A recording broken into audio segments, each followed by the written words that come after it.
1,35,000 के जाली नोट देकर किसान से बकरा लेकर रफू चक्कर हो गए। ਬੱਚੇ ਨੂੰ ਭਾਂਜੇ ਨੂੰ ਤਾਂ ਨਹੀਂ ਮੇਰੇ ਨੂੰ ਪਤਾ ਚੱਲਿਆ, ਜਦੋਂ ਘਰ ਜਾ ਕੇ ਦਿੱਤੇ ਉਦੋਂ ਮੇਰੀ ਭਾਂਜੀ ਨੇ ਦੇਖਿਆ, ਉਹਨੇ ਕਿਹਾ 2 नंबर नोट ने। फिर इतने हाल पै गए, लेकिन वो निकल गया कार च बकरे पा के। नाज़रीन ये देख सकते हैं जी 1,35,000 रुपये जो है इनके पास मौजूद है।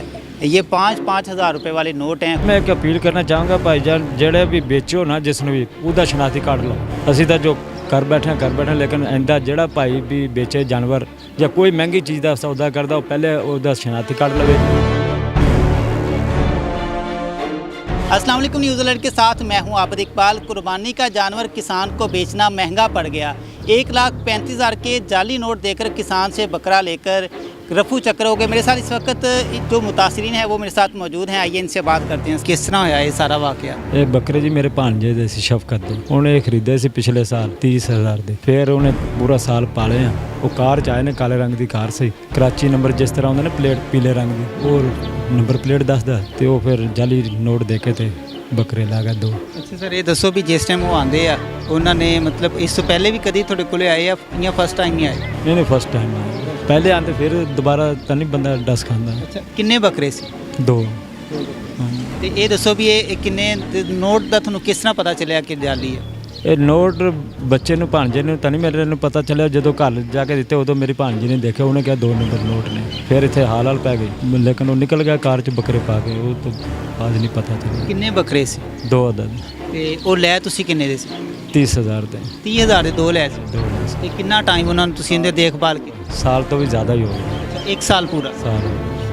ਅੱਛਾ, ਇਹ ਦੱਸੋ ਵੀ ਇਹ ਫਿਰ ਜਿਸ ਟਾਈਮ ਤੁਹਾਨੂੰ ਪਤਾ ਚੱਲਿਆ ਤੁਸੀਂ ਉਹਨਾਂ ਦਾ ਕੋਈ ਪਿੱਛਾ ਨਹੀਂ ਕੀਤਾ, ਕਿਸੇ ਨੂੰ ਪੁੱਛ-ਦੱਸ ਕੀਤੀ ਹੋਵੇ? ਨਹੀਂ ਪਿੱਛਾ ਕੀ ਕਰਨਾ, ਫਿਰ ਇੱਥੋਂ ਆਵਾਮ ਇਕੱਠੀ ਹੋਈ ਆ, लेकिन कोई नहीं, फिर थाने रपट कराई गया। उन्होंने कहा नोट लै जाओ वापस, कोई नहीं, रपट दर्ज कर ली उन्होंने।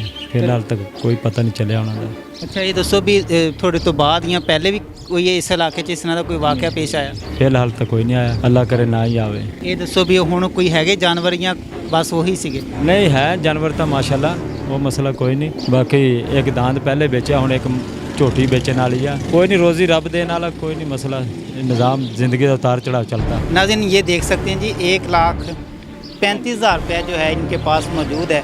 ये 5-5 हज़ार रुपये वाले नोट हैं। कुर्बानी के दिन हैं, इस वक्त बहुत से जो लोग हैं वो कुर्बानी के लिए अपनी जो फ़राइज़ हैं वो सरअंजाम देने के लिए जानवर को ख़रीदते हैं, और पैसे जो हैं वो जो जितने भी व्यापारी होते हैं या जिन लोगों ने पूरा साल 2 साल 3 साल मेहनत की होती है उनको जानवर फ़रोख्त करते हैं। तो आपने जितने भी लोग हैं आपने इस चीज़ का एहतियात करना है कि पैसे जो है वो आपने असली लेना है, क्योंकि जिस तरह आपने असली जो है वो उनको जानवर देना है, कुर्बानी के लिए आपने पैसे भी असली लेने हैं। अच्छा, ਹੁਣ ਦੱਸੋ ਵੀ ਕੀ ਕਰਨਾ ਫਿਰ ਇਹਨਾਂ ਦਾ? नहीं पहले मैं एक अपील करना चाहूँगा भाईजान, जेड़े भी बेचो ना जिसने भी ਉਹਦਾ शनाख्ती कार्ड लो। ਅਸੀਂ ਤਾਂ ਜੋ कर बैठे लेकिन इंदा ਜਿਹੜਾ भाई भी बेचे जानवर या कोई महंगी चीज़ का सौदा करता पहले ਉਹਦਾ शनाख्ती कार्ड लवे अपने मोबाइल 'ਚ, फिर ਉਹਦੇ ਨਾਲ सौदा करे, नोट चेक करे ना करे, फिर बाद पकड़िया जाता बंदा, कोई रौला नहीं।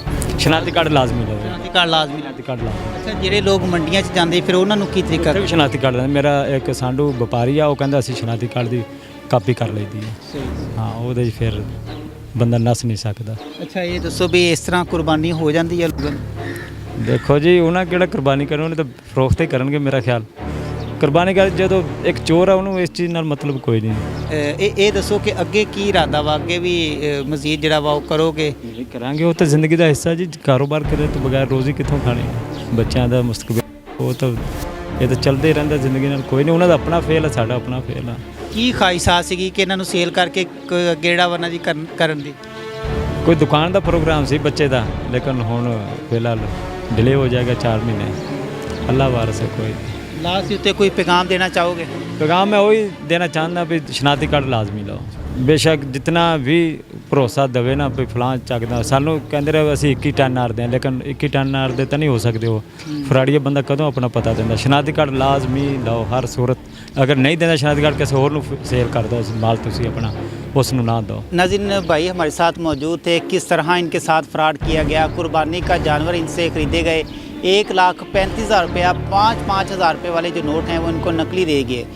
इनका यही कहना है कि अगर कोई भी जो दोस्त है जो किसान है वो फ़रोख्त करता है जानवर को, आपको चाहिए कि चूँकि आजकल जो है वो कुर्बानी के दिन है, लोग जो है वो हाथ पे हाथ मार रहे हैं। उनका शनाख्ती कार्ड लें, उनकी तस्वीर लें, ताकि आपको जो है वो अगर आपके साथ 2 नंबरी होती है तो आप उनके घर उनके पास जो है वो जाकर उनके जो पैसे हैं जो जिस तरह वो आपके साथ 2 नंबरी करते हैं आप उनको वापस कर सकें। मिलेंगे एक नई स्टोरी के साथ, अपना बहुत सारा ख्याल रखिएगा। अल्लाह हाफ़िज़।